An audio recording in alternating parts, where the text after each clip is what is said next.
let's shift focus back to what we can expect from the central government in terms of policies. We heard on Friday that Prime Minister Modi has met the agri-related ministries, Agriculture Ministry and the Food Ministries to check out how he can boost supply-side issues in agriculture. Well, one would expect that having got a 9.8% growth over the past 10 years in Gujarat, there are some lessons to learn from that state. Accordingly, we have invited Mr. Babubhai Bokhiriya, the Agriculture Minister of Gujarat, to check out what lessons we can learn from Gujarat as well. Rohan Gupta, Senior Research Analyst from Emkay Global, will join in. He tracks agri stocks very carefully. Mr. Bokhiriya and Rohan, thank you very much for joining us. Bokhiriya ji, पहले आप हमको बता सकते हैं कि ये success story of Gujarat agriculture में इसका राज क्या है? What are the key things that went right in Gujarat in the last 10 years to help the farm economy?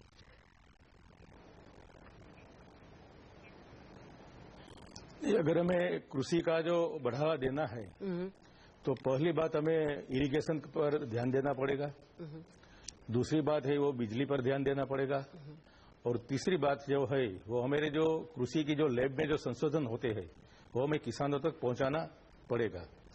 और ये सब बात है नरेंद्र भाई ने जब से यहाँ गुजरात में ये सीएम के तौर से ये जवाबदारी संभाली थी तब से पहला काम उसने ये किया कि पूरा गुजरात में पानी का जल संचय का काम किया। 1960 में जब गुजरात का नया राज्य बना था तब से लेकर जब तक नरेंद्र भाई आए तब तक पूरा गुजरात में 4000 चेक डैम बने थे। बाद में आज तक 1,60,000 से अधिक चेक डैम, बोरीबंद, और उसके भी अलावा आप देखोगे तो ये नर्मदा का पानी यहाँ उत्तर गुजरात में पूरा 332 किलोमीटर की सुजलाम सुफलाम केनाल करके जो उत्तर गुजरात के किसानों को पानी दिया है। इसी तरह से अभी सोनी योजना जो सौराष्ट्र में चल रही है, ये सब मिलाकर जो पानी का जो पहले तो जलतल जो डाउन था वो 3 मीटर से 5 मीटर तक ऊपर लाए। दूसरी बात जो उसने किया वो पूर्ति बिजली, वो 8 घंटे किसानों को बिना ट्रैप बिजली मिलती है। तो किसानों को ये 2 बात मिली। तीसरी बात ये 2005 से जो किसान महोत्सव, एक कृषि महोत्सव है, वो शुरू किया।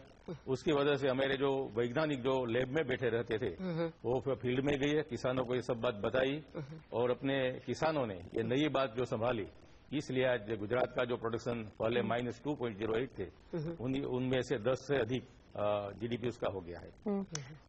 मिस्टर बोखारिया, आप देखोगे तो पहले हमारा यहाँ गुजरात में जो धान्य का उत्पादन 2000, हाँ कहिए जी बताइए, ये जो धान्य का उत्पादन 2001 तक जो 19.34 लाख मेट्रिक टन था वो 100 लाख मेट्रिक टन पहुंच गया। ये कठोर का जो 2.49 था उनमें से 10,000 लाख मेट्रिक टन पहुंच गया।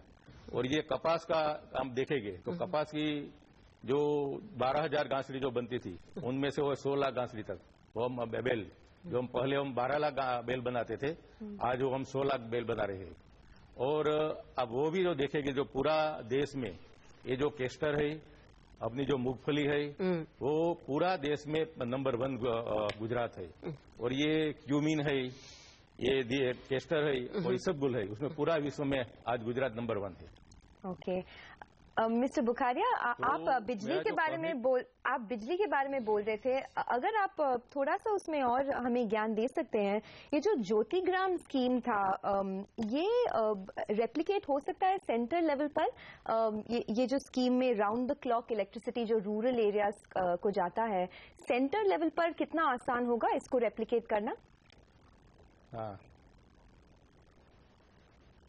हाँ, मैं आपको बताऊं कि जब मैं पहली बार 95 में जो धारासभ्य बना तो हम जो ग्रामीण विस्तार में जो जाते थे तो लोग हमको ये बात बताते थे कि हमको एक तो रात को 8 बजे पूरी बिजली मिलनी चाहिए, 1 घंटे, जिससे हम अपना रात का भोजन ले सके।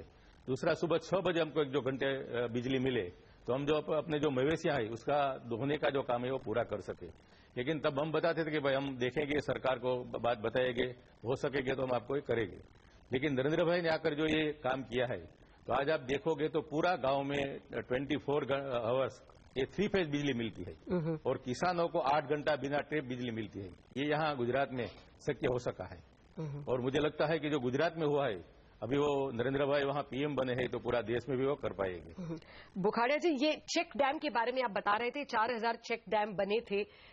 इसके लिए किसकी जरूरत है? ये छोटे डैम्स है, हम समझ सकते हैं कि ये एक प्रोग्राम सेंट्रल लेवल में बन सकता है। चेक डैम्स के बारे में आप कुछ और बता सकते हैं? ये ग्राउंड वाटर आपने कहा उसको ऊपर लाया गया था। नहीं, चेक डैम में जो गुजरात ने किया लोक भागीदारी की, 80% से गवर्नमेंट देती थी, 20% लोग गांव के लोग देते थे।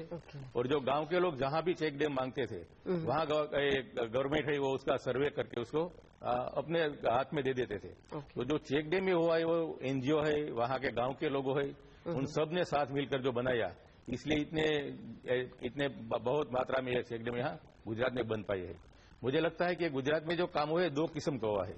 ये जो पहला जो मैंने बताया वो चेक डैम का काम, दूसरा जो मैंने आपको ये बताया यहाँ सुजलाम सुफलाम योजना जो उत्तर गुजरात में नर्मदा का पानी देने के लिए 332 किलोमीटर की।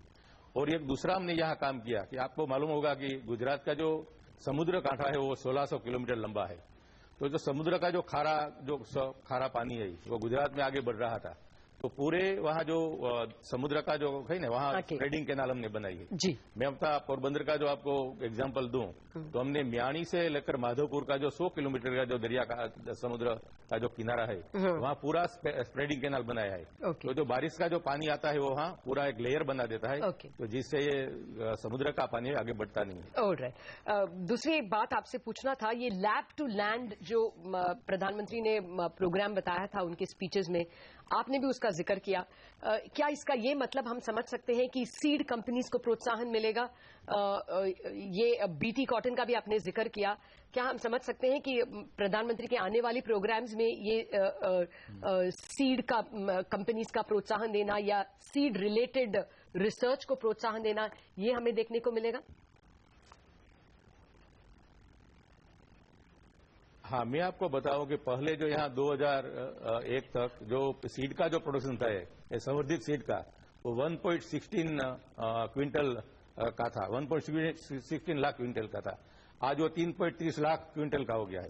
तो जो ये बढ़ावा है 3 गुना बढ़ावा हो गया है। तो किसानों को ये संवर्धित काफी मात्रा में बीज मिलता है, वो तो गुजरात सरकार की तरफ से। और जो सीड कंपनियां हैं वो खुद भी यहाँ काफी मात्रा में बीज बनाती है। तो यहाँ जो गुजरात में आज मोस्टली जो किसान जो खेती कर रहे हैं वो संवर्धित जो बीज होते हैं उसकी वजह से करते हैं। तो उसके जो पहले जो 1 एकड़ में जो उसको मिलता था उत्पादन, वो आज उत्पादन 2 गुना या 3 गुना हो गया है। तो मुझे लगता है कि पूरा देश में अगर ये हम लागू करेंगे तो पूरा देश के किसानों को फायदा होगा। बोखरिया जी, अगर आप बता सकते हैं, प्रधानमंत्री नरेंद्र मोदी जी ने एक डिस्कशन किया था सभी एग्री मिनिस्टर्स के साथ, उसका की टेकअवेज क्या था? और ये भी डिस्कस किया था कि जो बारिश की कमी है उसको टैकल करने के लिए एक कंटिजेंसी प्लान है गवर्नमेंट के पास, वो क्या हो सकता है?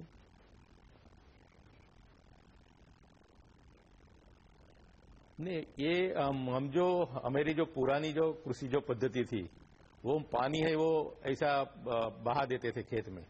यहाँ जो गुजरात में भी जो चल रहा है वो पानी का एक और हम चेक डैम और दूसरी तरह से पानी का जो यहाँ संग्रह करते हैं, दूसरी और जो पानी का जो बचाव करने के लिए ड्रिप इरिगेशन है उसके पर हम भार देते हैं। मुझे लगता है कि पूरा देश में हम ये ड्रिप इरिगेशन पर जो भार देंगे तो पानी का बचाव होगा। ये पानी का ही बचाव नहीं होते, अगर हम जो फ्लो इरिगेशन करेंगे तो उसमें जो जमीन में से जब हम पानी जो खींचते हैं तो उसमें काफी मात्रा में दूसरे अलग अलग जो मिनरल्स होते हैं वो फिर खेत में जमा हो जाते हैं। तो 10-12 साल में जो खेत भी हमारा बिगड़ जाता है।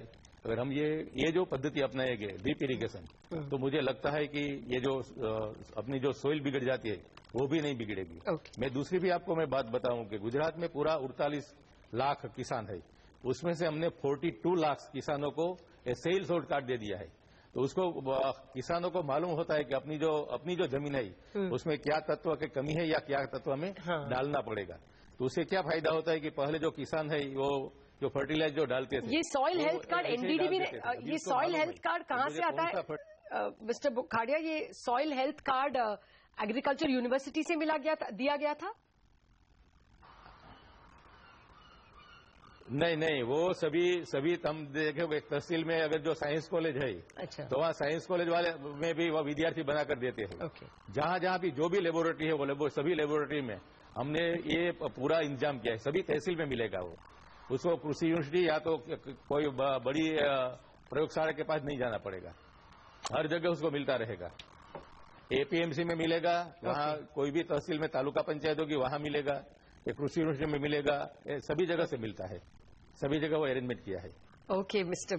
Bokhiriya, thank you very much for joining us and giving us all those details on what went right in Gujarat and in Gujarat agriculture under yours and Chief Minister Narendra Modi's tenure. And now for the key takeaways from an investor standpoint, Rohan Gupta, Senior Research Analyst from Emkay Global is standing by. Rohan, we allowed you to hear the Minister as much as you wanted. As an investor, what will be the key sectors that you will look forward to in terms of beneficiaries from a potential agriculture plan from the central government? Hi Lata, good morning. Definitely I heard him out, and this is a Gujarat growth model or agri model which I think ministers are talking about to implement across the country. Before that, we first understand very closely that what was very good thing about the Gujarat model, and I think that one of the most important thing which we can also hear out in a minister's speech, that the investment in irrigation. That was a very important thing which we have seen and how it has benefited. In fact, I must share with you that a lot of growth in Gujarat has also come from the areas which earlier was not productive at all. The states like Saurashtra and the places like Saurashtra and Kutch, which was not contributing to any agriculture production, they came out very well and they have contributed to a lot of growth, and which has overall boosted the state's agri production. So we should not forget about that this is a new area which has contributed. Second is the plugging the inefficiencies in terms of market, connecting the rural roads to the urban where the consumption is. That is also a very important thing which Gujarat model has followed very closely, and that has helped the farmers to get a right price of their produce. Even if farmers grow and they grow in a higher level, but if they can't sell it, then they will never able to get the right price of their produce. These are the two most important things, according to me, which Gujarat has done very successfully. And I will not say that the whole model can be implemented across the board or all the states, but we can definitely pick some states, the states like Chhattisgarh, like Bihar, where the farmers' education is still poor, where there is still a lot of things which can be done to improve the efficiency. But I will also like to mention one thing that government has been talking about, as one side capping the inflation and on another side benefiting to the farmers. Both these things can't go hand to hand. You either check the inflation and or increase the prices of the produce. In last 10 years, we have seen every year MSPs have been increasing by 10 to 15% every year. By natural, that was supposed to flow at the inflation. We have been all seeing that. Rohan, hi, good morning. So if you just tackle it one by one, investment in irrigation, how do I play this as far as stocks are concerned? What are the stocks in your coverage that will benefit from the impending investments in irrigation made by the new government? Should we look at cement stocks actually? No, the cement is not a very big thing, because when you go to irrigation, then definitely I will say that there is a very specific stocks or very specific companies who are involved in irrigation. On a broader theme, we can definitely, as even Minister Babubhai also pointed out, that drip irrigation, which is still not given a lot of focus in our country. As you can see, that still hardly 5% of the area is under the drip irrigation or under the irrigation system. There a lot of work can be done, and we don't have many choices in that. So Jan Irrigation is one of the company probably which can see a lot of benefit if government chooses the right path. If the subsidies element which is there in the irrigation under the drip irrigation is addressed rightly, then this company can benefit a lot in the irrigation. Okay. Any other companies that you would watch out for, like for instance seed companies or escorts variety of companies? Which are the other agri-related industries or companies you will watch out for?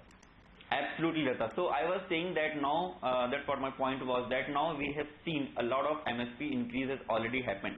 Now there is an acute need to improve the efficiency and production with the existing without increasing MSPs further. Seed is the first thing which any farmer uses, and it can have a significant impact on the yield of the crop. You can significantly increase by 20 to 30% without putting any extra effort by just putting a right seed. Unfortunately, farmers in our country are still not very well educated to use the right kind of seed. Government really need to do a lot of work on the farmers education and telling them what kind of seeds. So you won't go into Monsanto and Kaveri just yet, you are saying, or you think that they are good bets? Yeah, absolutely. Kaveri is, among the listed space, yes, in hybrid seed, Kaveri is a very good company and they have a very good variety of products to offer to the farmers. Even a lot of growth is there in a varietal seed where a lot of companies are working, and Kaveri is one of them. Monsanto is a clear-cut beneficiary of a lot of work which the parent Monsanto is doing at the global market. That the growth opportunity in Monsanto can be probably longer term with a 4 to 5 years perspective, but in near term I believe Kaveri is a very good company which is doing. Another scope for the investment is the pesticide, where we have been very positive because almost 40 to 50,000 crore of our produce is just being waste. We can protect that produce, and for the protection we can use all the agri input, where crop protection plays a very vital role in that. We have been very positive in this sector, especially in agrochemicals. So what would your upside be? What would the upside target be on something like Rallis beyond this 200 rupee level? I will say that all these companies are very well placed to deliver a 20 to 25% growth in top line for next 4 to 5 years. That will directly flow at a bottom line with 25 to 30% PAT CAGR. Companies like Rallis, Dhanuka, DCM Shriram, United Phosphorus, all such companies we see have a tremendous growth potential for next 4 to 5 years.